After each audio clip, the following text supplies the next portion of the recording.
Okay, let's get right into it. Today, we're unpacking something absolutely fascinating in this explainer. We've got this tiny, viral-style fable that's just been rocketing around the internet, and we're going to break down exactly why it works so well. It's incredibly short, but it somehow manages to pack an entire masterclass in storytelling and psychology into just a handful of sentences. So check out this opening line. A poor boy found a mysterious flying carpet, but where it took him changed his life forever. Right? I mean, talk about the ultimate narrative hook. In literally one sentence, it establishes our protagonist, introduces magic, and promises this massive, life-altering transformation, all while keeping the actual destination a total mystery. So here's our roadmap for this explainer. We'll hit the magical departure, the Guardian's test, seeds versus gold, a shared harvest, and finally wrap up with modern viral storytelling. Let's do it. Section 1. The magical departure. Dust to crystals. Just look at how incredibly fast this narrative moves through a classic hero's journey structure.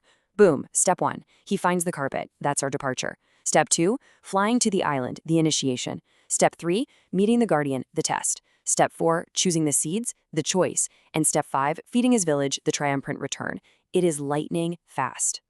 And the environmental storytelling here, absolutely fantastic. We literally go from a dusty cave, pure poverty and stagnation, straight into this secret island just overflowing with glittering crystals and ancient treasures. It's this wild, sudden whiplash into limitless wealth, perfectly designed to test the human spirit. Moving into Section 2, the Guardian's test, a pivotal choice. Now, put yourself in this kid's shoes. You're standing at a cavern of endless, glittering gold, and suddenly a wise old guardian appears and drops this on you. Take only one gift and let your heart choose. Wow, the gravity of those words totally flips the script. It's not just a get-rich-quick fantasy anymore. It instantly becomes a profound test of character. If we break down what the Guardian is actually saying, it's really two specific instructions. Step 1, take only one gift. Bam, instant scarcity. You have to make a sacrifice. Step 2, let your heart choose. So the Guardian isn't just handing out freebies here, he's actively testing the boy's internal priorities. It's a test of the soul, not the wallet. All right, Section 3, seeds versus gold, instant versus delayed. This is where it gets really interesting because it perfectly pits two deeply conflicting human desires right up against each other. On one hand, you've got gold. Immediate, selfish wealth, the ultimate instant gratification, which, let's be honest, we'd all be pretty tempted by. But on the other hand, a small pouch of seeds. This represents delayed gratification, communal prosperity. It demands patience, hard work, and a real vision for the future. So what does he actually do? Well, instead of gold, the boy chose a small pouch of magical seeds. This is the huge surprise twist of the narrative. He acts completely against standard human greed. By passing up literal ancient treasure for a little dirt-covered pouch of seeds, he proves he's got this incredibly deep, intrinsic wisdom. Section 4, a shared harvest, the true treasure. So he takes those seeds, heads home, and plants them, and they grow into these massive fruit trees that actually feed his entire village for years. Think about that outcome for a second. The boy becomes beloved not because he rolled back into town with a giant pile of cash, but because he shared what he had. He used his magic to literally transform his whole community. Which brings us to this. The greatest treasure is the one that helps everyone. That right there is the core thematic thesis of the entire story, delivered with total clarity. It just beautifully summarizes the moral victory here, that communal wealth and generosity are always going to outshine individual hoarding and selfishness.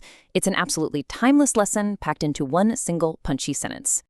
And finally, Section 5, modern viral storytelling, ancient roots. Now, at the very end of our source text, we see this exact call to action. Follow @viral_Logi for more amazing stories inspired by 1001 Nights. I find this absolutely fascinating. It explicitly connects this tiny viral post to one of the most legendary storytelling traditions in human history. It's essentially a bridge, perfectly spanning the gap between ancient mythical folklore and our hyperfast modern internet feeds. And look at how this bridge actually functions. In the ancient world, if a moral story resonated with you, you nodded along. Today, you just hit like. Ancient oral traditions thrived on people debating the tale. Today, we jump right into the comments section. And those traveling merchants who carried fables from village to village, today, we literally just hit share. The technology has totally evolved, sure, but the fundamental human mechanics of how a story spreads, they haven't changed a bit. So, to wrap this all up, what we've been exploring today in this explainer is a simple fable that serves as a literal masterclass in narrative design and altruism. It really goes to show that even the shortest, most condensed little snippets on our digital feeds can hold some seriously profound lessons about human nature and the mechanics of storytelling, as long as they're built with intention. I want to leave you with a direct question to chew on for the rest of your day. If that guardian appeared to you today, right now, standing in the middle of a cave filled with glittering gold, what seeds would your heart choose to plant? Really think about that. Thank you so much for joining me for this explainer, and as always, keep learning and keep looking for the deeper structures in the stories all around you.